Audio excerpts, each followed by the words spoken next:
अस्सलाम वालेकुम। जैसा कि आप सब जानते हैं कि मैं क्रिकेट का एक बहुत बड़ा फैन हूँ और क्रिकेट की दुनिया का एक ऐसा खिलाड़ी जिसने मेरी जिंदगी के ऊपर बहुत ज्यादा इम्पैक्ट डाला है, जिसने मेरी लाइफ को बहुत ज्यादा चेंज किया है। आज हम उनके बारे में बात करेंगे। जी हाँ, आज हम बात करेंगे मेरे आइडल इंडिया के ग्रेट क्रिकेटर विराट कोहली के बारे में। अगर मैं आपको बताता चलूं कि जो विराट कोहली हैं ये शुरू से मेरे फेवरेट नहीं हुआ करते थे। और अगर किसी भी विराट कोहली के फैन से आप पूछेंगे तो वो आपको यही कहेगा कि हम शुरू में विराट कोहली के फैन नहीं थे। उसकी वजह यह है कि विराट कोहली शुरू में बहुत ज्यादा शॉर्ट टेम्पर्ड थे, अपनी गेम के बहुत ज्यादा माहिर नहीं थे और मतलब थोड़े से अनप्रोफेशनल भी थे। तो शुरू में हर बंदा उनको लाइक नहीं करता था, लेकिन उनकी जो ट्रांसफॉर्मेशन थी, जो उनकी जर्नी थी, उसने बहुत से लोगों को उनका ना सिर्फ फैन बना दिया, बल्कि अगर हम कहें कि हम जितने भी विराट कोहली के फैंस हैं, हम ये बात कहते हैं कि विराट कोहली जैसा क्रिकेटर हमने दुनिया में कभी नहीं देखा। और ये बात बिल्कुल जेन्युइन है। आज हम इसके बारे में बात करते हैं। ये बात है 2011 की, जब 2011 का वर्ल्ड कप था। उसी साल में इंडिया और न्यूजीलैंड की एक सीरीज आई। उसमें मैंने गौर किया कि एक यंगस्टर है जो इंडियन टीम में नया नया अपनी जगह बनाकर आया है। 2-3 साल हो गए हैं उसको खेलते हुए, और वो आईसीसी की जो ओडीआई रैंकिंग्स है उसके अंदर टॉप के ऊपर है। उसमें विराट कोहली ने अपनी 10वीं सेंचुरी पूरी की थी। उसके बाद मुझे उससे वाइब आई कि हाँ यार, ये लड़का मुझे लगता है कि कुछ करेगा। उसके बाद क्या हुआ, साल गुजरते गए और विराट कोहली जो थे वो इंडियन टीम में अपना नाम बनाते गए अंटिल 2014। 2014 में क्या हुआ कि जो इंग्लैंड का टूर था इंडिया का, उसमें विराट कोहली बुरी तरह फ्लॉप हो जाते हैं। और उसके बाद वो अपनी जो स्टोरी है वो खुद सुनाते हैं कि जब वो फेल हुए तो किस तरह से उन्होंने ये सोचा कि जो होना था, जो बुरा टाइम आना था, वो आ गया, लेकिन अब मजीद नहीं।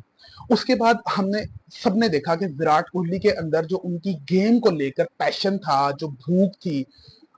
एक चीज बहुत कम लोग जानते हैं कि विराट कोहली जो है वो अपनी गेम के साथ इतने ज्यादा पैशनेट इसलिए हैं कि उनके जो फादर थे वो ये चाहते थे कि विराट कोहली बहुत बड़े क्रिकेटर बने, लेकिन उनके फादर उनके करियर के बहुत अर्ली स्टेज के ऊपर, अभी विराट कोहली इंटरनेशनल स्टेज के ऊपर डेब्यू भी नहीं कर पाए थे, तब उनके फादर जो थे वो इस दुनिया से चले गए थे। तो उसके बाद जब 2014 में विराट कोहली फेल हुए बुरी तरह से इंग्लैंड टूर के ऊपर, इस तरह से जब भी जिंदगी आपको गिरा देती है ना, वहां पर आपके पास दो चॉइसेस होती हैं। या तो आप वहीं गिरे रहो और पूरी जिंदगी उस सिचुएशन को ब्लेम देते रहो, या फिर आप ये डिसाइड करो कि ऐसा दोबारा कभी नहीं होगा। और ये जो दो चीजों का डिफरेंस है, ये एक्चुअली आपके माइंडसेट के बारे में बताता है। वहां से विराट कोहली ने ये अपने आप से वादा किया कि वो दोबारा आएंगे और ऐसा आएंगे कि दुनिया देखेगी। 2014 के बाद इंडियन टीम से ड्रॉप होने के बाद विराट कोहली ने अपने पर काम शुरू किया। उन्होंने जो ट्रांसफॉर्मेशन की जर्नी थी वो अपने खुद मुंह से बता चुके हैं, वो बताने की जरूरत नहीं है। उसके बाद जो हमने विराट कोहली की झलक देखना शुरू की ना, इवन उससे पहले भी, जब हम बात करते हैं 2012 के अंदर एशिया कप के अंदर या उसके अलावा भी, असल में जो चीज विराट कोहली को बाकी सबसे डिफरेंशिएट करती थी वो क्या थी कि जो टफ सिचुएशन होती थी ना, मतलब जहां से लग रहा होता था कि यार यहां से इंडिया नहीं जीत सकता, वो वहां पर आते थे। वहां पर आकर उस सिचुएशन से लीड करते हुए इंडिया को मैच जितवा देते थे। और ये वो पैशन था, ये जो उनके अंदर एक एक तड़प थी, एक भूख थी अपनी अपनी कंट्री के लिए कुछ करने की। ये वो चीज है जिसने हम सबको विराट कोहली का फैन बनाया। अगर मैं याद करूं 2012 का जो एशिया कप का मैच था, उस टाइम क्या हुआ था कि पाकिस्तान के जो दो प्लेयर्स थे, if I am not wrong, एक नासिर जमशेद थे और दूसरे मोहम्मद हफीज थे। इन दोनों ने बहुत अच्छी सेंचुरीज स्कोर कर दी थी और पाकिस्तान ने मैसिव टोटल लगाया था अबाउट 330 का। और जब पहली इनिंग्स खत्म हुई थी ना, तो उस टाइम हमने सेलिब्रेशन स्टार्ट कर दी थी सब पाकिस्तानियों ने कि ये मैच तो हम जीत गए। उसके बाद क्या हुआ, और ये भी बात बहुत इंपॉर्टेंट है जानना कि उस मैच में जब इंडिया की बैटिंग शुरू हुई थी तो जीरो पे पहला खिलाड़ी उनका आउट हो गया था। मोहम्मद हफीज ने गौतम गंभीर को आउट कर दिया था। क्योंकि मैंने वो सारा का सारा मैच लाइव देखा था, इस वजह से मुझे वो पूरे का पूरा मैच याद है। इतना बड़ा टोटल था कि शायद अगर दुनिया की कोई और टीम होती या इंडिया की टीम भी होती, विराट कोहली को माइनस करके, तो शायद वो चेज ना कर पाते। क्योंकि आजकल की क्रिकेट में ये बड़े टोटल्स बनना आम बात है, लेकिन उस टाइम पे ऐसा नहीं था। विराट कोहली ने वो मैच जीत लिया इंडिया के लिए, और ना सिर्फ ये कि जीत लिया, वन साइडेड जीत लिया। मतलब आप इमेजिन करो कि 2012 के दौर के अंदर 330 का टोटल लगा हुआ है बोर्ड के ऊपर, और उस बंदे ने कभी प्रेशर लिया ही नहीं। इसी तरह से इंडिया की टीम ऑस्ट्रेलिया गई हुई थी और एक ट्राई सीरीज चल रही थी, इंडिया ऑस्ट्रेलिया और साथ में श्रीलंका। उसमें क्या था कि जो इंडिया की टीम थी उसको नेक्स्ट राउंड के लिए क्वालिफाई करने के लिए 300 प्लस का टारगेट था और उनको चेज करना था 40 से कम ओवर्स के अंदर। और श्रीलंका की जो टॉप की बॉलिंग थी उस टाइम जो क्रिकेटर्स उस टाइम जो क्रिकेट को फॉलो करते रहे हैं फैंस, उनको पता होगा कि लसिथ मलिंगा, नोवान कुलसेकड़ा के साथ और जो श्रीलंका टीम की बॉलिंग लाइनअप थी वो कितनी ज्यादा डेंजरस थी।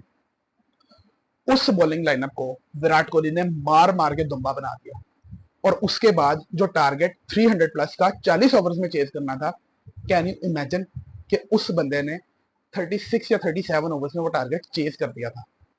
2016 के अंदर ऐसा लगता था कि वो कोई इंसान नहीं है बल्कि एलियन है जो रिकॉर्ड पे रिकॉर्ड बनाता जा रहा है, जो खेलता जा रहा है। 2017 के अंदर हमने इंडिया साउथ अफ्रीका की सीरीज देखी, जब विराट कोहली ने साउथ अफ्रीका के अंदर जाकर ओडीआई सीरीज के अंदर 3 से 4 सेंचुरियां जड़ दी। इसी तरह से जब विराट कोहली को कैप्टनसी सौंपी गई तो उन्होंने क्या किया, ऑस्ट्रेलिया के अंदर जाकर ऑस्ट्रेलिया को हराया, साउथ अफ्रीका के अंदर जाकर साउथ अफ्रीका को हराया, न्यूजीलैंड के अंदर जाके न्यूजीलैंड के ऊपर डोमिनेट किया। जो एग्रेशन और जो डोमिनेटिंग माइंडसेट था, जो उनका माइंडसेट था, वो चीज है जो उनको डिफरेंशिएट करती है बाकी सारे क्रिकेटर से, और उसी चीज ने हमें उनका फैन बनाया। और when we talk about Virat Kohli, we don't talk about an individual, actually we talk about the beast mentality, we talk about a mindset, we talk about a brand, Virat king Kohli. उसके बाद विराट कोहली की लाइफ के अंदर एक दफा फिर से डाउनफॉल आया। जब कोविड के बाद क्रिकेट रिज्यूम हुई तो सेंचुरी ड्रॉट था, कोहली स्कोर नहीं कर पा रहे थे, सेंचुरी नहीं स्कोर कर पा रहे थे, लेकिन तब भी उन्होंने हिम्मत नहीं हारी और उसके बाद फिर से कमबैक हुआ। तो विराट कोहली ने जो सबसे बड़ा लेसन मुझे दिया है वो ये है कि कितनी भी बुरी सिचुएशन हो, आप you can always come back and lead from the front end dominate the situation. So what when I से Virat Kohli, I mean a mindset and not just an individual.